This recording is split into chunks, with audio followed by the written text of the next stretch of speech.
Yeah, firstly we lost Leon this morning. He woke up. He didn't wake up. He hadn't slept all night with this sickness bug that's going around. James Tavernier was off with it early in the week, and so was Scott Wright as well. So we know it's going around. Obviously, that wasn't ideal because we lost Colac to a tight calf right at the end of training yesterday, and they were both starting. So it threw all the plans. So you spend 2 weeks building it, everything's calm, and then the last sort of 24 hours have been a little bit all over the place. So I had to ask John to play out of position, and he got on with it and done it. In terms of Connor's trained for 2 days, and Ben Davis is trained for 3. So I have to be careful because they've both been out for a long period of time. So I was probably a little bit optimistic. If you ask Connor Goldson, he'd want to play tonight, but with what we've got coming up, I have to be. And I felt the performance at the weekend, I thought we'd get away with it, and we just about did tonight, because other than the 2 moments early on, the first ball in our box goes in, we respond and score a good goal, and then straight from centre we concede again. We didn't give ourselves a chance to ever be settled in the first half. So half-time was about just stop for a minute. How do we want football to look? Let's get that right first, because I thought we were a little bit anxious first half, and I'm delighted with the character of the group. I think we've got a long, long way to go to get back to, or get to where I want us to get to. That wasn't a good performance tonight. I thought it was a decent second half, but overall we know we need to improve hugely.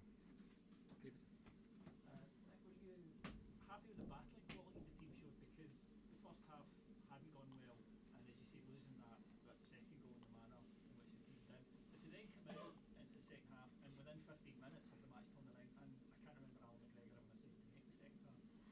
I'm wondering if I fired him up a little bit too much first half. I wonder if I gave him too much energy, so I have to look at myself as well. Maybe I spoke with too much emotion to them before the game, and they went and played that way, because, and it's different, isn't it? We played a friendly at the weekend and played really good football, and then you think it's a little bit further ahead. I knew coming back in that there had to be a little bit of time to get it where I wanted. The first half shows me I've got lots of work to do, and the group, to be fair to them. They've had a lot of change in the last few months, but the one thing I would say is they show really good character second half, but they started winning the duels, and they started locking down. They played a bit closer together, and they played a little bit quicker, and they run forward more. And so in the first half, at times, we're in the right positions, but if no one runs forward, if no one makes angles and people stay too far away from each other, everything seems a little bit slow. And I've got to give Lee Johnson and his team good credit as well. They came in the first half to sit deep and play on the counter, and I thought they was always a threat. We looked vulnerable first half. We're going to need to improve before Tuesday night for sure, defensively. What did you make of Malik Tillman's performance in the second half? 2 assists, especially for the third goal, such quick feet. Yeah, look, I sat here at the weekend and spoke really well about Malik. He's a 20-year-old young boy, and first half there wasn't much space. I had to free him up a little bit second half. We changed 1 or 2 things to try and get around their block, if you like, and I thought we did that well. Listen, it's fantastic feet from him. It's a nice pass from Tav, but that's what I'm talking about forward runs. He's made a run off the ball there.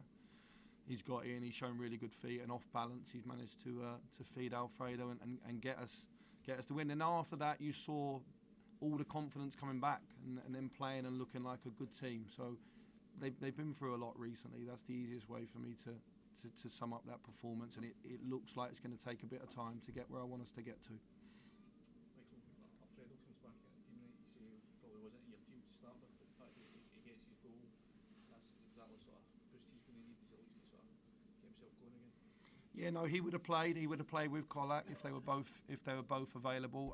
Fashion's only played 30 minutes in a few weeks. At the weekend he can only play 30 tonight. I've had to throw him out there, and I just felt his pace and the way he is around the box might create that, and he went and scored. But they would have played together. I'm delighted for Alfredo to get the goal. Hopefully that's the start of obviously him turning the corner in terms of his form and obviously removing some of the background noise. All he can do is go on the pitch and perform. I thought it was very quiet first half. It was more like it second half, just like the team.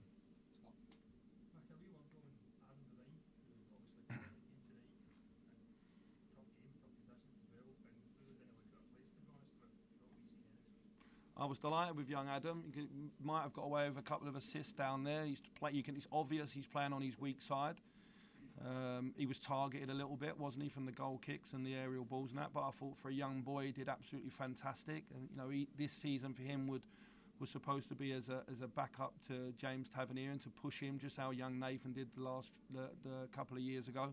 He's a boy we've got high hopes for. That's not easy tonight when the team's struggling to go and put in a second half performance like that. I asked him to play higher up the pitch and play with more energy, and I thought for everybody watching, that's a young Scottish boy we can be proud of. It's early days, but as far as tonight goes, well played, son. Michael, you spoke about before the game, the emotion getting to at half time when things haven't gone exactly how you wanted. Did you almost have to dial yourself down to get your message across to the players? Yeah, I asked them just to stop for a minute, stop what was in their mind. Okay, let's just play football for 45 minutes how we practice every day. We hadn't done first half.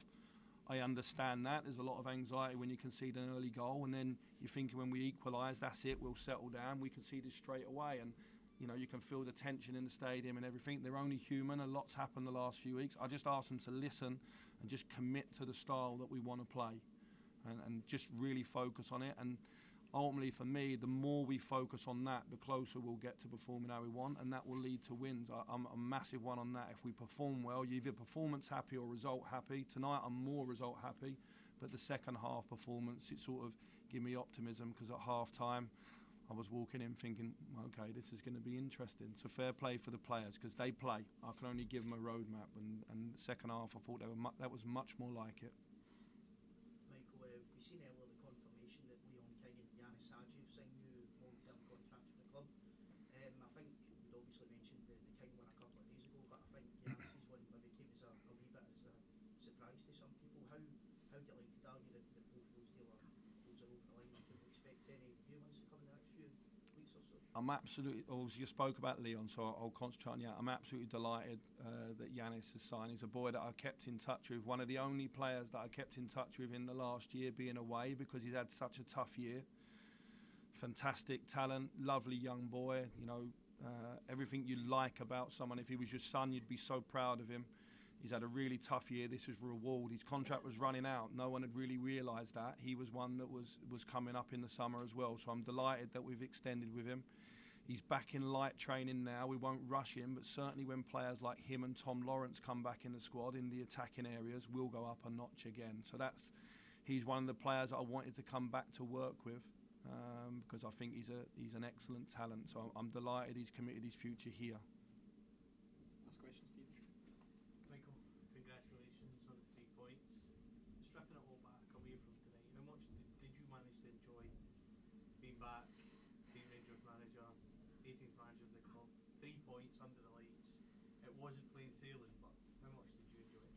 I've got to be honest, I've been here before as an assistant and a first team coach, and had a lot of nights like tonight. What's important, we know, is to get the 3 points. It wasn't perfect, but the most important thing tonight, I think, after everything that's gone on, is the 3 points. We're not in our best light at the moment. There was moments about today I enjoyed the 2 weeks more. I've been looking forward to today, and the first half was difficult. We didn't perform very well, but second half more like it. There's loads of work to do to get to where we want to get, to the standards. I'm not going to sit in front of anyone tonight and say that was a good Rangers performance. It wasn't. I thought it was a lot of character and a couple of moments of quality. I'm delighted, Steve, that we've took the 3 points. We need to improve before Tuesday. Can I just quickly ask, just to finish as well, I didn't ask you yesterday, and a lot of fans have been asking about Brendan Van Gilman's, just an update on maybe when we could see him back and what's actually the issue with his injury? Well, it was a very, very bad hamstring, as bad as it could be. So it was diagnosed at 12 weeks. So where are we now? 6 or 7 into that. So that gives you a bit of a timeline with everything going perfect. And it's not ideal. Obviously, Borna goes away, gets to a World Cup semi-final. So well done to him and Croatia, Juranovic as well. I think it's great for Scottish football to have 2 players involved at that level of the World Cup. But obviously, that gives an opportunity to young Adam, and I thought he took it tonight, and hopefully Borna will be back in the coming games now.